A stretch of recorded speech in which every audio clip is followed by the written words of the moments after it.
Harlem did not welcome him like a future king. It did not pause to stare or whisper his name. It simply kept moving as a tired Southern family stepped onto its streets. 14-year-old Ellsworth Johnson stood there with one pair of pants, a patched shirt and shoes so worn the pavement almost touched his skin.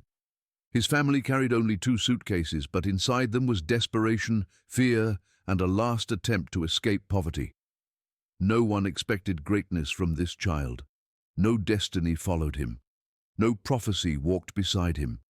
Harlem had seen thousands like him and ignored thousands like him.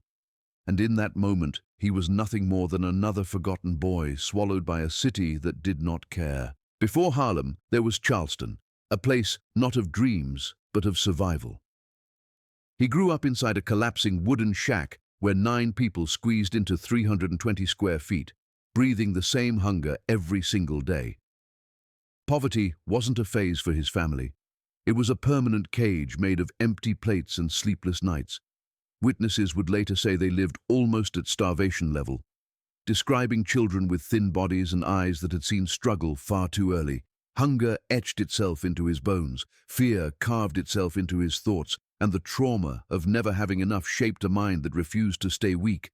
That kind of childhood doesn't disappear. It follows you, it builds you, and it silently begins the making of Bumpy Johnson. Poverty in Bumpy's life was not an accident. It was engineered by a system that treated black labor as disposable. His father, William Johnson, woke up at 4:30 a.m. every morning to work brutal shifts at the docks. He carried backbreaking loads, inhaled dust, soaked in cold water, and destroyed his health day after day. Yet all this suffering earned him only cents, not wages that could build a future. He gave his strength, his body, his years, and still could not feed his family properly.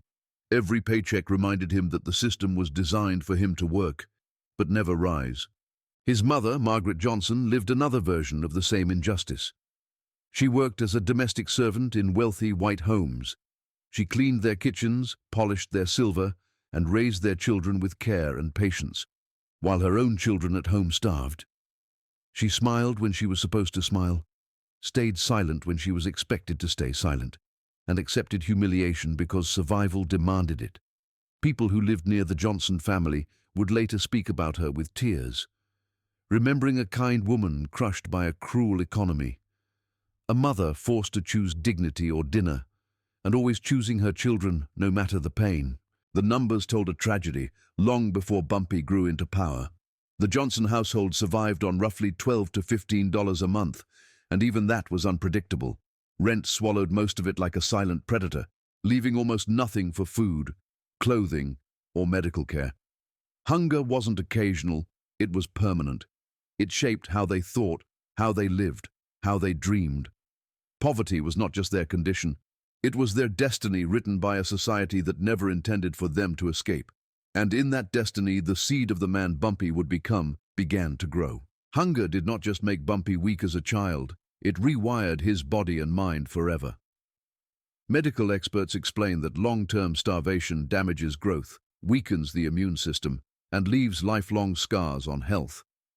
For a child, hunger is not just an empty stomach, it is dizziness, headaches, and a constant fog where clear thinking becomes impossible.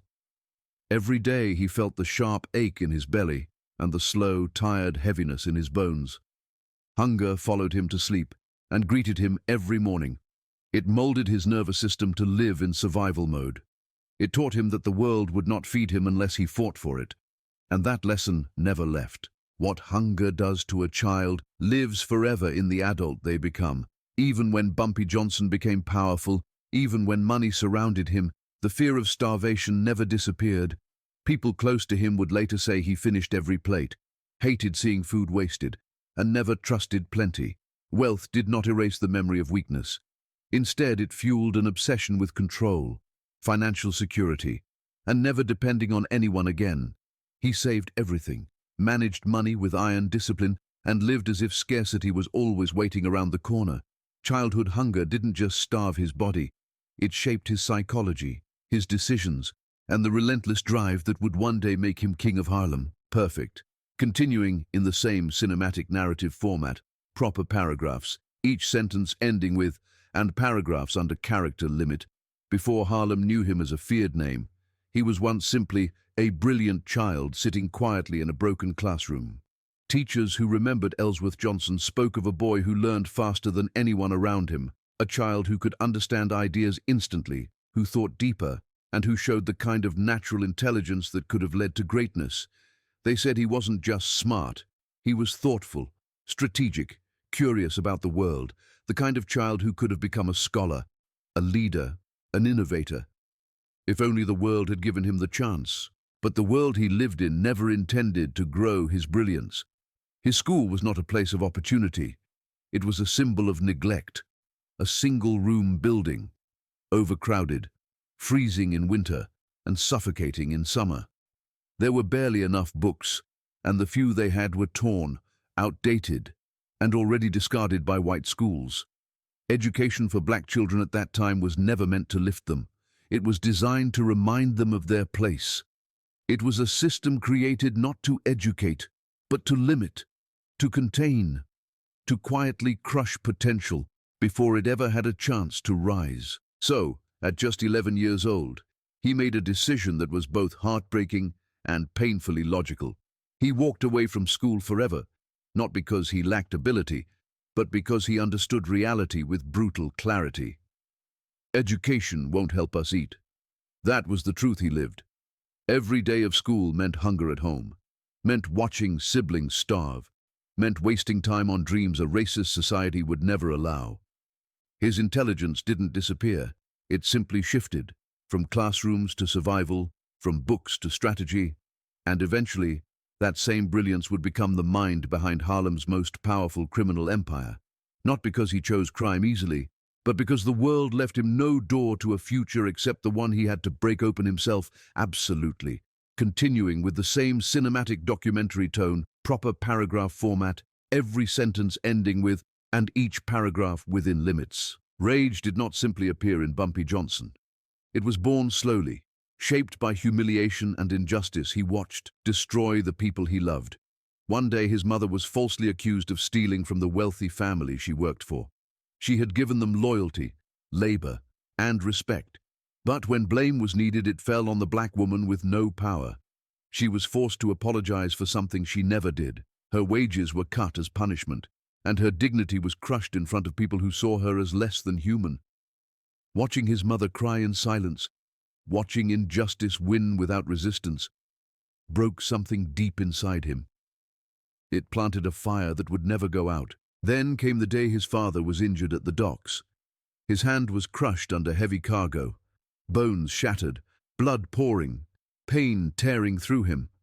But there was no medical care, no compensation, no mercy. The bosses told him to keep working or lose everything. So he worked through agony, through permanent damage, because poverty gives no choice. That sight burned itself into Bumpy's memory. It taught him that in this world, poor black men were expected to sacrifice their bodies and their lives for nothing. Poverty wasn't just hunger, it was violence, slow, cruel, and constant. These experiences didn't just make him angry, they made him aware. He began to understand that none of this was random.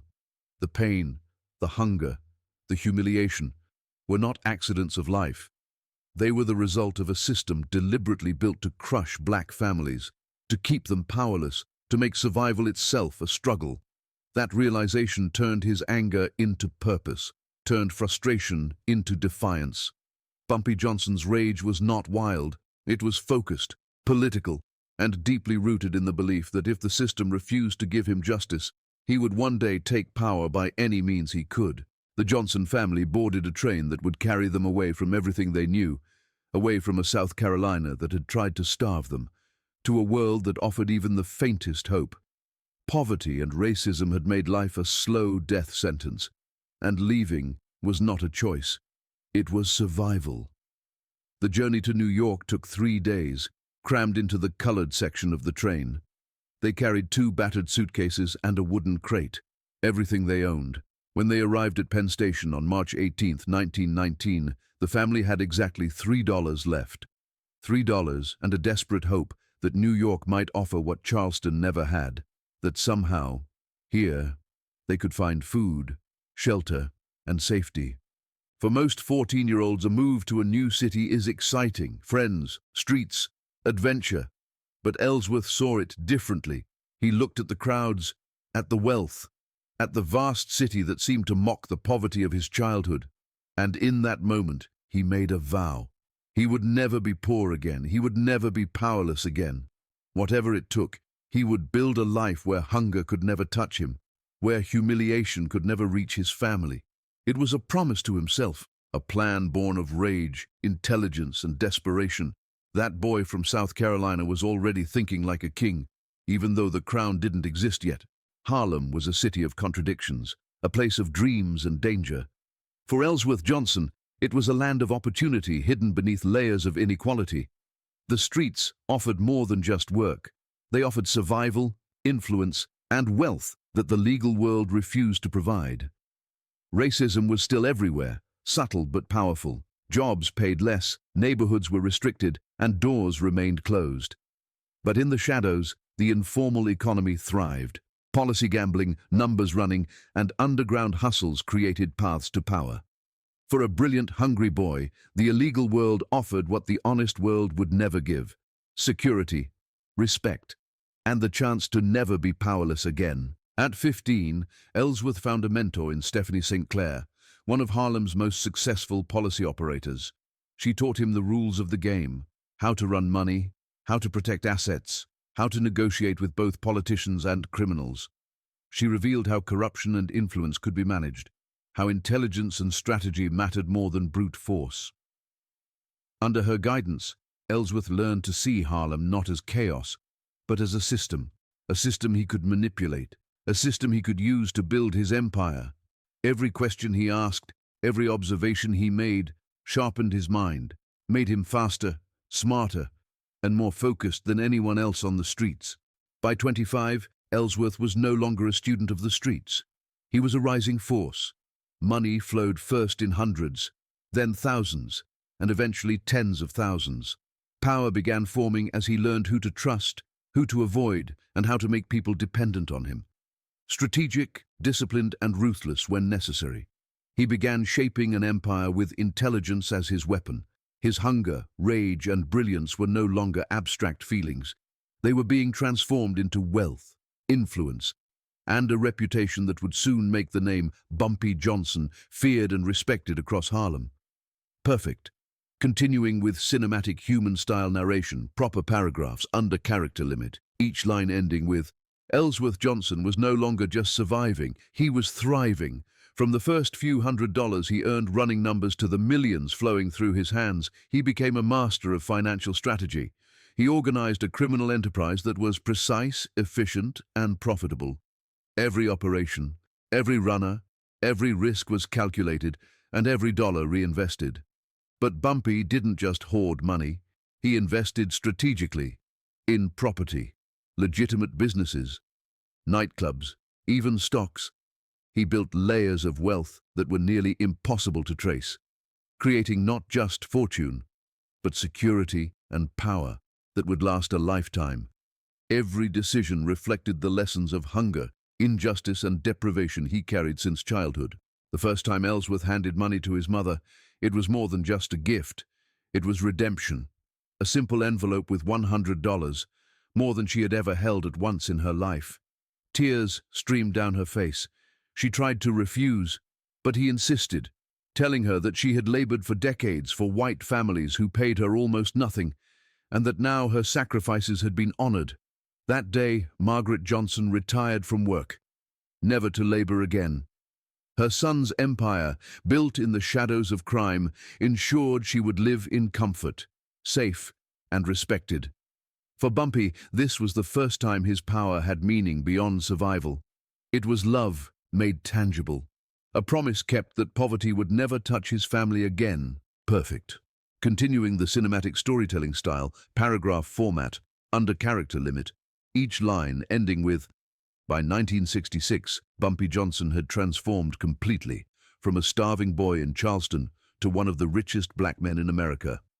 Financial experts estimate his empire at $50 million, a staggering fortune built from property, legitimate businesses, offshore accounts, and the policy operations that made him famous. That wealth placed him in the same league as Fortune 500 CEOs. Yet Bumpy's path had nothing to do with Harvard degrees or corporate boards. His fortune was earned through strategy, intelligence, and understanding systems that others overlooked. Every dollar reflected decades of hunger, deprivation, and the relentless drive to never be powerless again.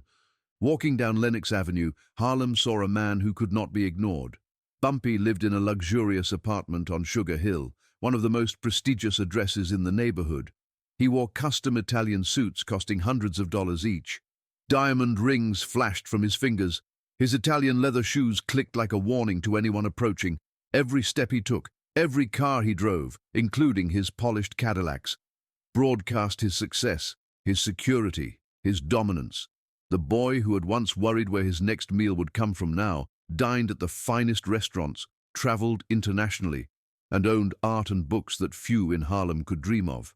But Bumpy's wealth was not only visible, it was invisible.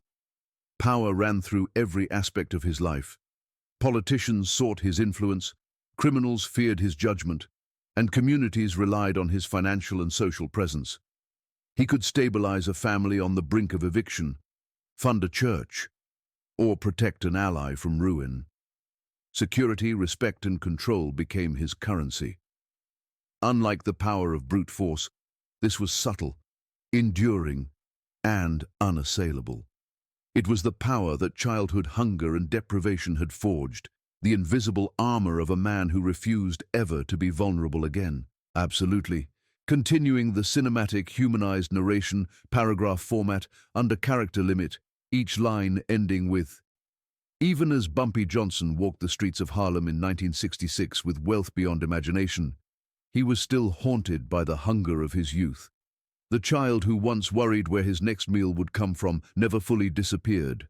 That hunger, that fear, shaped every decision. Every dollar he spent, every property he bought, every investment he made was a shield against returning to powerlessness. Wealth became more than comfort. It became protection, a barrier between him and the humiliation his family once endured. Bumpy's compassion was quiet, deliberate, and personal. Unlike the public generosity of politicians or businessmen, his acts rarely made headlines. He remembered what it felt like to starve, and he could not bear to see it happen to others. Families struggling with rent, children going hungry, churches lacking resources. Bumpy provided assistance, sometimes quietly, sometimes organized like his annual Thanksgiving turkey distributions, but always with the same motivation: to prevent others from experiencing the suffering that had defined his childhood. He fed Harlem the way he once went, unfed, not for praise, not for recognition, but because he remembered hunger intimately, even with $50 million. Bumpy's psychology remained shaped by deprivation. He couldn't allow waste. He couldn't let security lapse. He saved meticulously, planned for every contingency, and sometimes dreamed of the child he once was.